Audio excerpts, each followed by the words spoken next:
পালিয়েছে, শেখ হাসিনা ভারতের দালালি করে বিজনেস নিয়ে পালিয়েছে। নতুন বাংলাদেশে ভারতের যারা দালালি করবেন লুঙ্গি নিয়ে পালানোর জায়গা পাবেন না। সংগ্রামী সাথী বন্ধুগণ, আমরা স্পষ্ট ভাষায় বলতে চাই, এদেশের রাষ্ট্র ক্ষমতায় আমরা আর কোন চাঁদাবাজদেরকে দেখতে চাই না। এদেশের রাষ্ট্র ক্ষমতায় আর কোন টেন্ডারবাজকে দেখতে চাই না।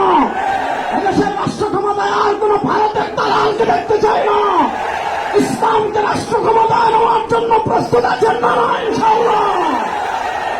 ইসলামী আন্দোলনের মোহতারাম আমির পীর সাহেব চরমোনাই ঘোষণা দিয়েছেন, ইসলাম দেশ ও মানবতার পক্ষে এবার ভোটের বাক্সে একটা হবে ইনশাআল্লাহ।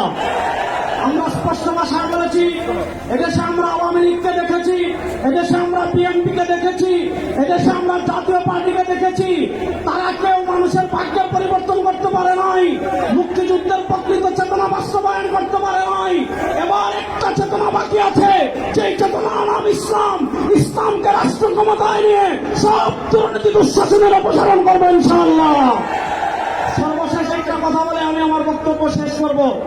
আপনারা জানেন, সমাজের বিভিন্ন জায়গায় যখন দুর্গন্ধ ছড়িয়ে পড়ে, দুর্গন্ধ তাড়ানোর জন্য বাতাসের প্রয়োজন আছে না নাই?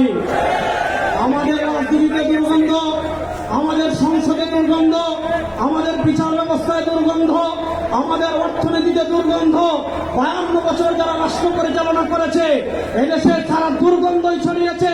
এই দুর্গন্ধকে দূর করার জন্য বাতাসের প্রয়োজন আছে।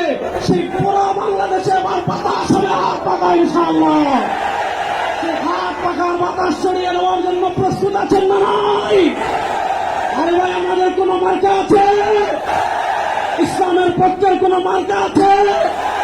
মুক্তিযুদ্ধের প্রকৃত চেতনার কোন মার্কা আছে?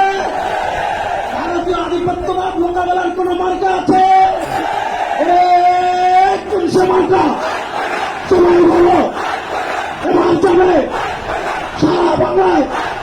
বিশ্বের জন্ম নয়, শেখের জন্ম নয়, থাকবে।